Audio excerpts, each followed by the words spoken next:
the Vox of Gaming set. Oh yeah, I forgot we did that show. Hey, what's up guys? Bill Vox and welcome back to the Vox of Gaming. It's been a long break. And it's a new year, so that means let's change things up at the Vox of Gaming, making it better. Don't worry internet, I know you don't like change, but it will be awesome. On Tuesday, we're going to be covering the big dog news like AAAs and DLCs going on. By the end of the week, we're going to be talking about your indies and little dogs. Little doggies everywhere. And all in the middle, it's going to be specialty topics to talk about and cover and discuss with you guys. But now, I brought you all here today to honor the memory of PlayStation 2. It is now dead.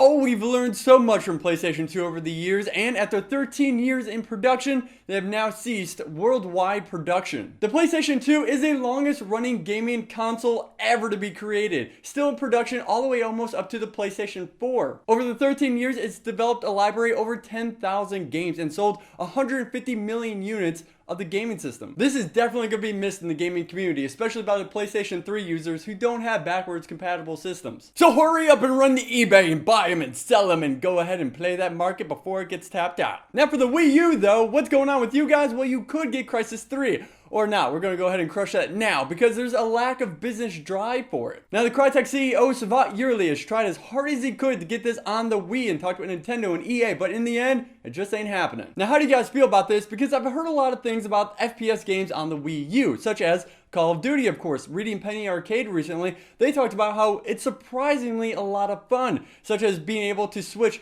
from your gamepad to the TV anytime you want. You got your kids bugging you or something, then go ahead and let them watch TV while you play Call of Duty on your Wii U still. So if any of you guys actually played it like this, what do you guys think about FPS games on it? Now in some holy good God, we made a lot of money in news. Walking Dead Season 2 is already being worked on. The CEO from Telltale, Dan Connor, has talked about how they were interested on saved imports. Now you guys are familiar with this with Mass Effect and it worked out pretty well for them. Now right now the team has just started forming concepts for Season 2, which I'm sure you're all so excited about. But what this will do is take all the scenarios that you said, oh yeah, I want to steal that, kill that guy, etc., and move it into the next series. So now there's a lot of questions in the air, like are you going to play as a grown-up Clementine possibly, or what character will you interact with? Well, take on a whole new story, but either way in the end, they're going to make sure they get it just right, because in 2012, they won a crazy amount of awards. Now what are the big dog news we talked about? Well, Tomb Raider, we now have multiplayer news released. Tons of multiplayer information, so let's get right to it. Bam!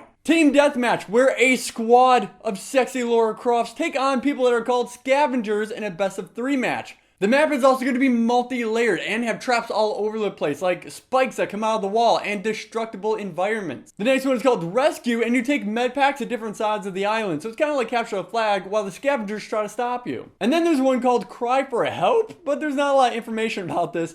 I have a feeling it's just Lara Croft moaning, or the army of Lara Crofts moaning, and you gotta find her. Hide and seek. You know what probably happened? They have leftover moaning sounds from Lara Croft, so they're like, we need to do something with all these moans.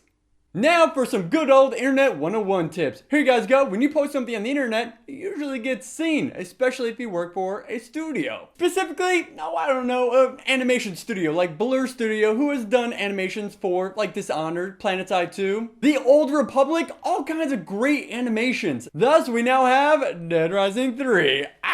Now they did say that they're going to be working on this for the next year in this studio. That means we're probably going to have a trailer leak here very soon. I say trailer leak because that's a form of marketing. Oops, we didn't mean to release that. This also means, of course, the trailer's not going to be like the game whatsoever, but nonetheless, it's going to tease a man bits. Now for some stuff coming up that you guys can look out for. Here you guys go. The GDC Awards are going to be coming out on March 27th, so they're also going to be live streaming. But also right after it is the Independent Games Festival. Now, if you guys remember Minecraft, Con owned it last year and they made a lot of money from all those awards. But all your guys' favorite indie games are being shown off here, such as FTL, Retro City Rampage, Hotline Miami, tons of games, basically everything that you've heard in the news talked about here on the Vox of Gaming in the last year. Oh, I've been waiting for this news now though. Get your Alt 130 key ready. That's for the E in Pokemon. Pokemon X and Y was announced. Ow! Oh my god, I haven't played Pokemon since Pokemon Red. Now this is what 3DS was made for. This also seems to be at the end of the alphabet, so we may have no more Pokemon games after this. All the Pokemon games have been based off colors, minerals, shoe sizes, random things, but this is based off X and Y axis, so we may have a Z one out later. Now this game will be set in a new land, none of them like before with Kanto, but it's still unnamed. And it's going to be chock full of new Pokemon along with the old ones. In the announcement video, you can see what might be a little bit of platforming as well put into the game, as well as players swinging around vines and side views never seen before in a Pokemon game. Battle screens have been updated too, and they're also now in full 3D. Think Pokemon Stadium for the N64, but much better. You see the Pokemon flash up on screen before you start battle with it, which is an awesome change. Nintendo seems to be going for a Victorian European architecture style as well, which is a nice change. But you know they gotta keep to the roots, keep them with the 3 Pokemon they can start out at the beginning with a grass, fire, and a water-based one. So which type of Pokemon are you guys gonna pick out? I've always been the fire type. Charizard! Sorry, I haven't played since Red, like I said. Alright guys, that's it for the Vox of Gaming. I hope you guys enjoyed all your AAA title news that I dished out for you guys this week, keeping you updated. I look forward to seeing you guys tomorrow when I talk about a specialty topic and subjects and things like that to interact with you guys. But we're still doing contests now. Comment below and be a subscriber if you want a chance to win 5 codes I'm giving away for the indie music bundle. This has tons of music albums for indie games. Comment on about whatever you want, such as the community question: if you could have a themed room, any game, what would it be? That's it for me, guys. I am BFF Vox. I will see you guys tomorrow, and as always, I will see you in game. Bye, usually out.